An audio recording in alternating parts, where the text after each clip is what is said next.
How did you get your big start into music in the first place? What was the draw? What was the allure of music? What is the lore of music? That's, I don't know. I don't know if anybody really knows.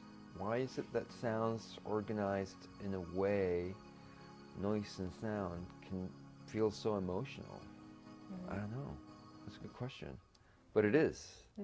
And I succumbed to it, and I wanted to do it. I find it exciting. I like music that feels dangerous and exciting and sexy, all that thing at the same time. So I wanted to, make some of that and be involved in the making of records that have some of those elements. Nestled in Long Island City lies GB's Juke Joint, a music recording studio. It's also the place where award-winning recording engineer, mixer, and producer Hector Castillo makes his records. I help artists make the records they want to make. And I started about 25 years ago here in New York at a place called Looking Glass Studios. It's a studio used to be owned by Philip Glass, doesn't exist anymore. But there, I started from the ladder all the way down, from an intern, then I was an assistant engineer, then I was an engineer, and then I eventually became a partner in the studio and been doing it ever since 1996. They all look different, but a lot of them do the same thing in different ways. So like these are preamps, preamplifiers. They basically take the microphone signal and bring it up so that we can record it. And the way you do that, you can do it different ways, and they have different characteristics of the sound. And this is more like dynamic stuff. It helps you control the dynamic range of the audio signal, basically using compression. And this is mostly time-based effects, like reverbs, delays, and that kind of stuff. Castillo has a background in punk rock as a member of pioneering Venezuelan bands Sentimiento Muerto and Der Mis Tattoo.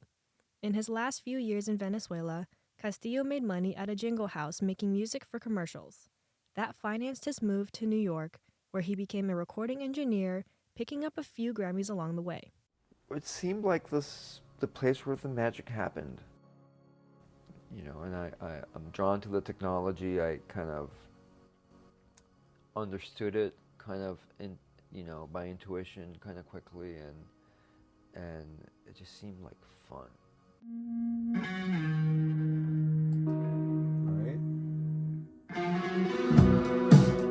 So mixing is, deciding the levels of things, the tone of it. Castillo produces, engineers, and mixes around 2 to 3 records a year. The rest of the year, he mixes or engineers for the people who come into the recording studio and helps them capture their performance. Over the span of his career, he's worked with several notable artists, including Gustavo Cerati and David Bowie. David was incredibly funny and talented. And the one thing I got from him when he was in the studio making records is that he had such a good time doing it. He just loved doing it. He just was a laugh all the way through. David, it was his own thing, so there was never any tension. It was just what he wanted to do, and he loved doing it. You've obviously been working in your job for many years, so how have you seen the role or the position of a producer or an engineer change over time to what it is today? Oh yeah, it's changed dramatically. I think technology has made the job very different. Producers used to be people that were like very prepared musically or technically, or sometimes both.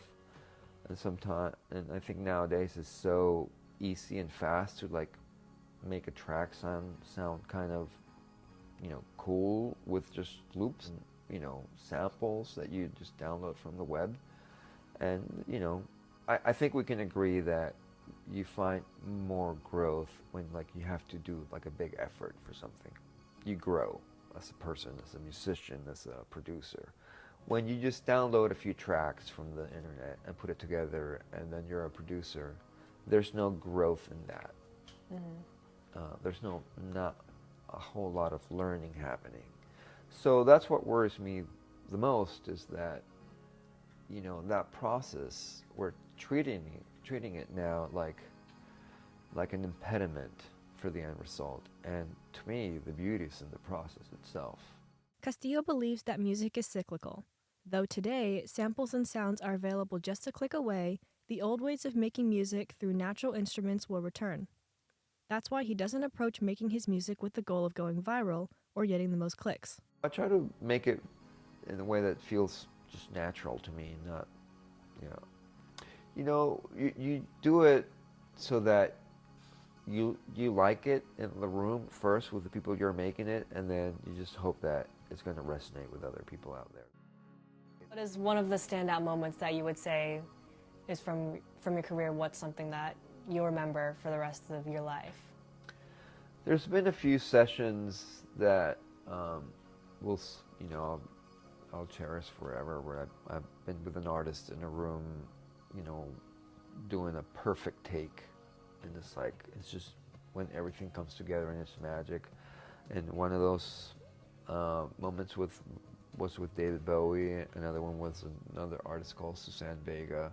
And then there's the few moments like when I was with Philip Glass, like recording the whole orchestra, which is like 80 people, and having that responsibility on my back and recording it and making it happen and being in a room with all these people and everybody being like, sounds amazing. I'm like,